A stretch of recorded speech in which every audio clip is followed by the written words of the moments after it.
Debbie cried for 3 whole hours that day. When she finally calmed down, Alex asked Sam to take care of Carla. Sam arranged for Carla's body to be cremated and her ashes placed in a grave in New York. Alex accompanied Debbie to the graveyard for the funeral, and when she saw Carla's grave, she cried for a long time. In the 5 days since Carla had passed away, Debbie had been really depressed. She didn't attend any classes at school, nor did she go to practice with the Dream Chasers. Alex was worried about her. If she didn't pull herself together soon, she would make herself ill. That morning he got up early, went out to buy some bread and milk, and then returned to the villa. A few days ago, Debbie had been refusing to eat at all. Then she began to eat a small amount at night. But now, to Alex's surprise, she ate a whole bowl of cereal and 2 slices of toast. "Can you take me to band practice?" she asked Alex after getting dressed properly for the first time in days. In the last few days, Debbie had been thinking a lot. She wondered what Carla would say if she could see her right now. She would feel hurt and blame herself for the state Debbie was in. She wouldn't want her to see her like this. Debbie's heart felt heavy, but she told herself that she needed to snap out of it as soon as possible. Carla needed to know that Debbie would have a good life. Only then would she be able to rest in peace. "Okay," Alex agreed in surprise. If Debbie was able to accept the fact that Carla was gone, then she would begin to recover. They got a taxi to the door of the music company. Katie and Olivia had also arrived and walked over to Melissa.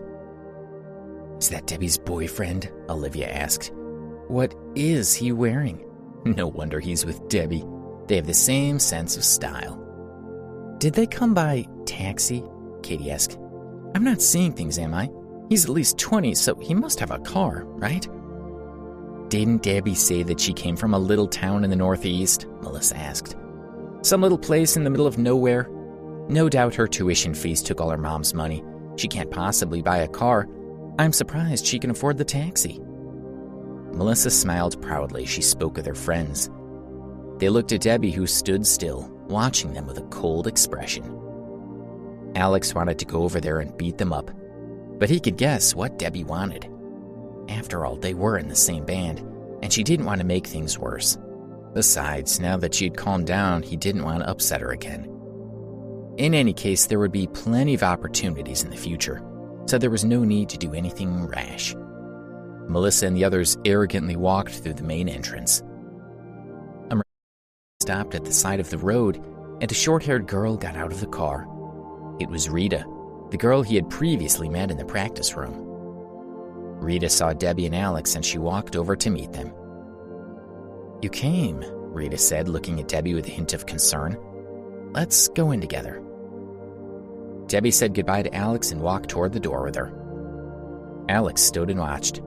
He had seen a trace of contempt in Rita's gaze when she looked at him. Combined with the way she looked at Debbie, it seemed that she didn't think him worthy of her.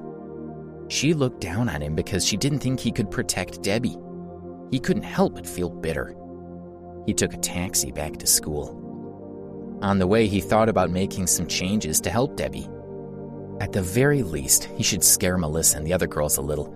Although Alex was not the type of person who liked to brag, he would be willing to do so if it would protect Debbie. Didn't they just laugh at me for not having a car and ridicule Debbie for taking a taxi? He thought.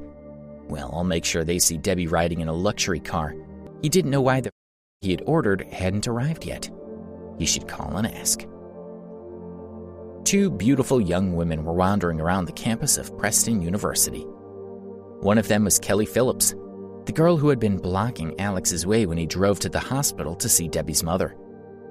That night, Kelly had been cornered by Henry, who wanted her to agree to a date. No matter what Kelly had said, Henry hadn't let her leave. She had been so angry, but she hadn't been able to do anything about it, and then it driven up. A young man had stepped out of the car and had hit the man who had rushed at him. Then, completely unafraid, he had faced down more than 10 people, jumped into the car and sped toward them. Kelly thought that he would stop the car before he reached them, but he hadn't. He had increased his speed, knocking over the group of men, and continued on toward Henry. She had been scared when she had seen the car speeding toward her. She had covered her ears, closed her eyes, and screamed out loud. But then her nervousness and fear had been replaced by excitement. She had felt like a princess, and the man who had been driving the car had been her prince coming to her rescue. As she recalled his face, she felt extremely happy. From that day onward, she had begun searching for traces of the man within New York City. Eventually, she had discovered that he was probably a student at Preston University. So she had come here to search for him, but she still hadn't found him. "Kelly, are you sure he's a student?" asked her friend Sharon Williams. "How could one simple student have defeated so many people? It would take some nerve to drive into people like that." She was exhausted from Kelly dragging her around the city to look for this man. "I had someone check it out for me, and I honestly think he might be a student at Preston University," Kelly said. "But I don't know any more than that. Please, Sharon, come with me to find out more." She wasn't sure how to find her prince, but she was looking forward to meeting him. "No, we've been walking for ages and I'm tired," Sharon said. She spotted a supermarket. "Look, let's go in there and buy some drinks and then we can rest for a little while." "Okay," Kelly agreed, and went into the supermarket with Sharon to buy 2 bottles of water. Then they walked to a nearby sports field as they sipped their drinks.